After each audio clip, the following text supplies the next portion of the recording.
Bonsoir mes amis, je vous remercie pour les nombreuses remarques que vous m'avez fait venir concernant cette formule qui apparemment vous intéresse. Voilà, donc nous allons pouvoir continuer.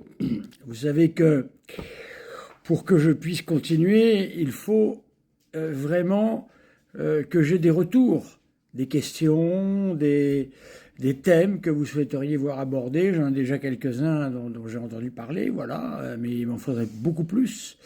Voilà, et puis des questions que vous avez auxquelles je pourrais répondre très concrètement.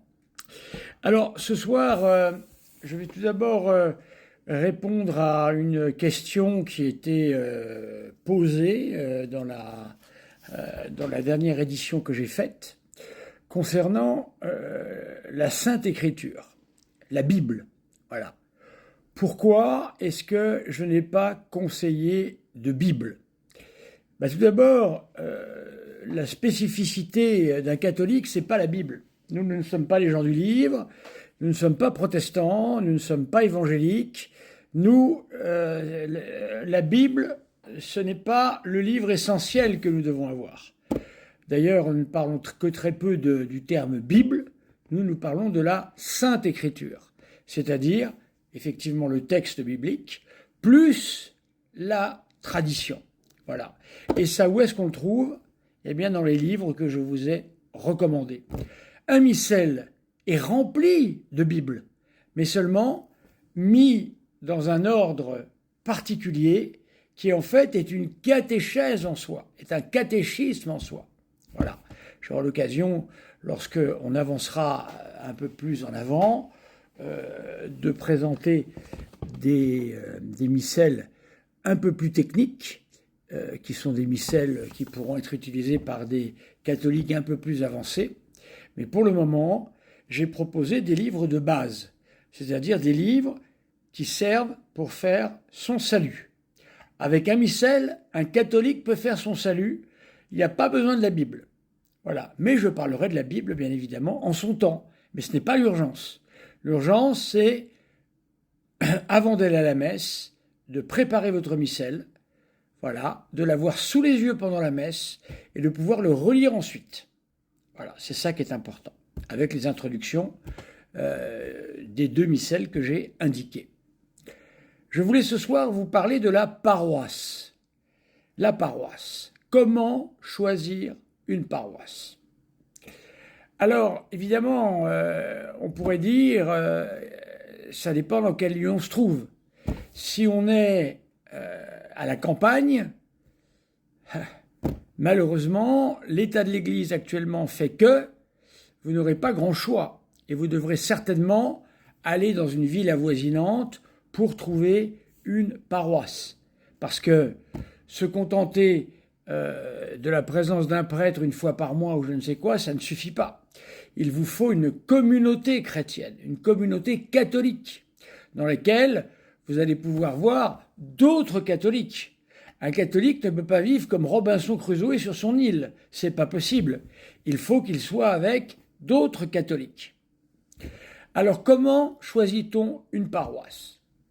Alors, évidemment, si on est dans une grande ville, Lyon, Marseille, Paris, ou des villes plus moyennes que ça, hein, nous avons la chance d'avoir un certain nombre de paroisses, et donc on ne choisit pas nécessairement la paroisse qui est la plus proche de chez soi.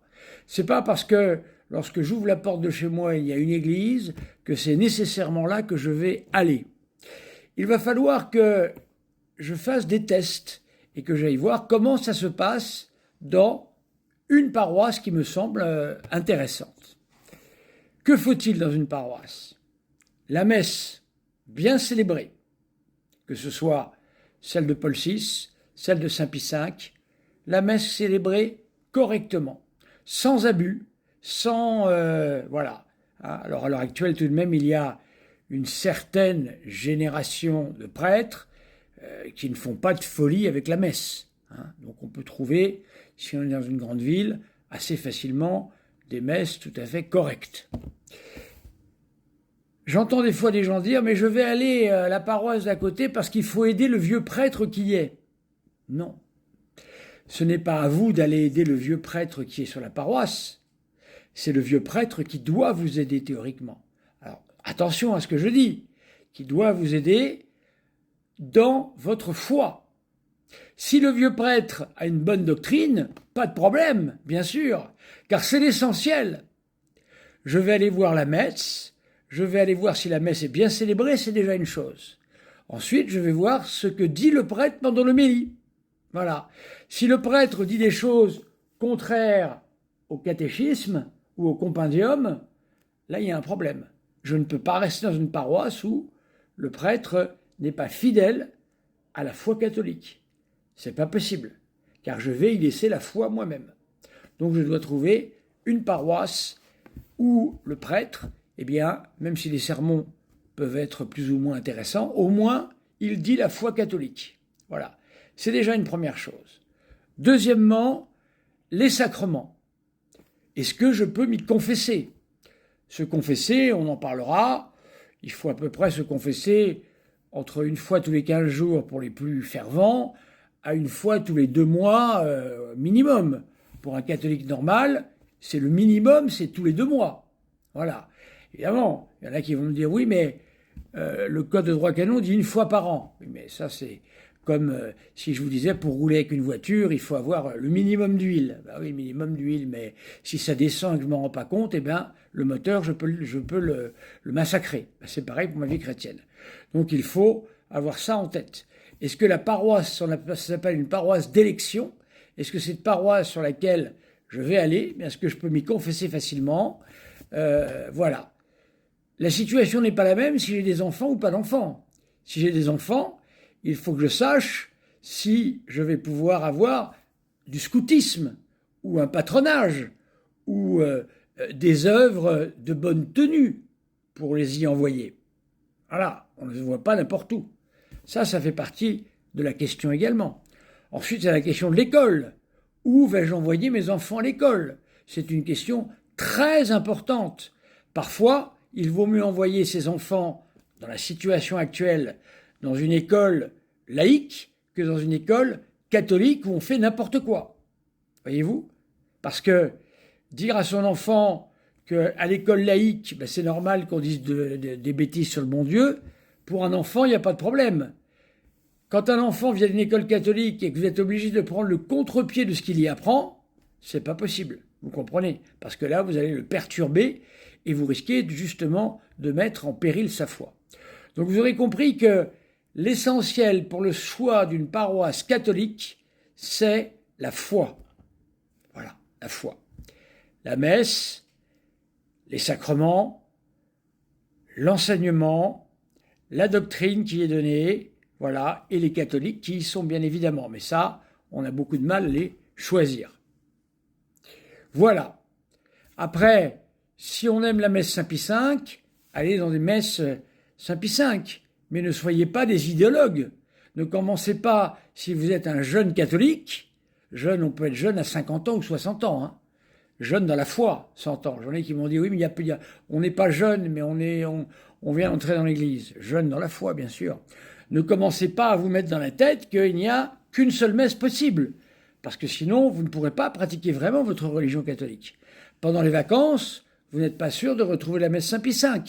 Si vous partez à l'étranger, vous n'êtes pas sûr de retrouver la messe Saint-Pie V. Il faudra bien aller à la messe. Voilà. Si vous partez 1 mois en vacances, on ne peut pas faire comme à la fatalité Saint-Pie X et dire « Oh n'allez pas à la messe s'il n'y a pas la fatalité Saint-Pie X », qui est extraordinaire. C'est-à-dire qu'il décide, on s'assoit carrément sur les commandements de Dieu. C'est pas possible. Nous ne pouvons pas tenir une chose comme ça. Donc il faut accepter, d'avoir à faire des exceptions parfois. Voilà. C'est la meilleure situation actuellement que l'on puisse souhaiter. Voilà. Voilà mes amis. C'est la deuxième partie. Comment choisir une paroisse. Voilà. N'hésitez pas, si vous avez des questions, des commentaires, n'hésitez pas. J'y répondrai. Si vous n'êtes pas d'accord avec quelque chose que je dis, je répondrai également. Voilà. Merci mes amis.